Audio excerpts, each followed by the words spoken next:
2 months in Varna coming to an end for an American who has decided to spend some time here in this very nice Black Sea coastal city that's over 6,000 years old.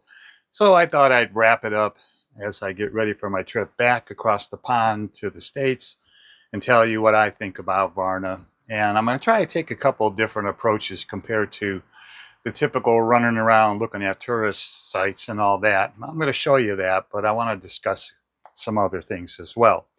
So these are my findings. As far as a place to go that's affordable, check, Varna's got that. A place with good transportation so you don't have to rent a car, check, Varna's got that. A place where you can get a mix of the old and the new, check, Varna's got that. A series of nice parks to walk along, Seagate Park, check. Uh, Good beaches to swim on, check. So it's got the chemistry and all of that that helps you navigate your way as a foreigner here in Bulgaria, which is, of course, a NATO country. And the feeling, the ambiance that I got is that it's very westernized. Now, what are the little smaller, subtle things that I noticed as I navigated here? Excuse me. And the last month, I was here alone.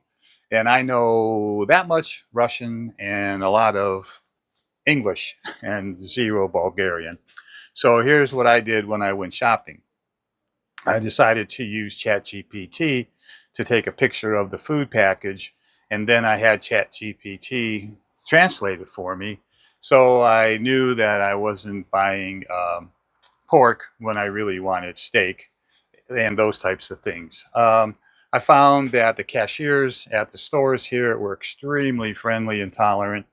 Some did speak a little bit of English, but overall, getting through the cashier line was a pleasure. Like a lot of American stores, you need to buy a bag. So save your bags, take them to the store so you can, forget that cost. Money exchange. We exchange the dollar versus the lev, which is great. It's like 1.8 to 1.7. So your 300 turns into like 510. And of course, the lev has its coins as well, and it's acceptable everywhere. Bear in mind, though, that in 2025, Bulgaria will be converting to the euro. So they're going to do it gradually here, and that might affect your monetary exchange rates, although they promise that pricing will stay the same. As far as housing went, I stayed in a very nice place in what's called the Breeze, B-R-I-Z district, which is close to all the hotels and beach. You do have a little bit of a walk, so if you're a walker, you're not going to mind that, but it's a beautiful place to walk, which leads me to the next idea that Bulgaria and Varna itself are very safe. There's a low crime rate. I first knew that when I came here in the taxi to the condo that we rented, and it was very late at night, and I saw young people walking around, obviously dressed for dates, and I went, wow, that's really good. That tells me that things are pretty safe here. So in all my travels by myself, I had no problems whatsoever. What did I like most about Varna? I liked the relaxed atmosphere. I like the fact that the people in Varna are not afraid to smile at you and converse with you and get a chuckle over the language barrier and help you out. I enjoyed that quite a bit. I enjoyed the fact that they do the best they can with, it's not a very rich country, but they do the best they can with keeping their monuments and churches and items of interest up to date. Now, in the city center, I was particularly pleased. And the city center basically is what it just sounds like, the center of Varna, and the streets go off in like spokes of a wheel. And along those, it's brick laid, and they have stores and restaurants and things to do. So very easy to spend a lot of time down at the city center. Very popular for young people as well, but they have many events there going on as well. So you're able to go to the city center and see concerts and jugglers and parades and all sorts of things that keep it very interesting, and I like that quite a bit. along the path, you can take the streets of the city center to see other items that other items of interest, like the old military stuff and the archaeological, excuse my stumble there, museum, which, by the way, has one of the largest collections of old gold in the world, dating back over 6,000 years. So I like this place quite a bit. And if you're thinking of a more affordable, safe destination, Varna certainly is one. But let me tell you what I didn't like about it, okay?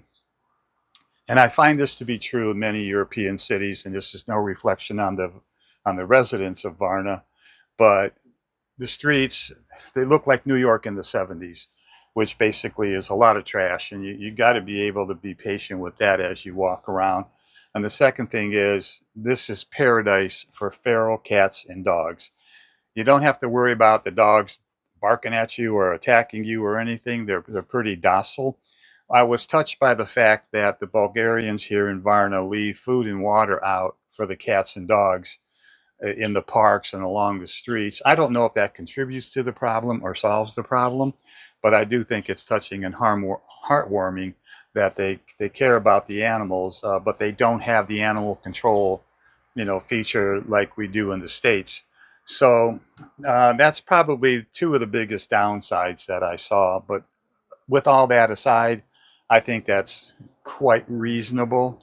From Bulgaria, you can go interior to places like Sofia, and along those drives, you're going to see beautiful mountains and lakes. It's quite a mountainous country here, and if you like that type of lifestyle, that's going to be a-okay for you. There's also another small village south of here called Biala that we like. It has probably 3,500 inhabitants. It's about a 40-minute taxi ride, but you're going to find bigger beaches and a more calm, serene surrounding for yourself. So that's Coach Casey wrapping up his 2 months in Varna, and I'm sure I'll be back. And thanks to all you Bulgarians that make my stay here so pleasant.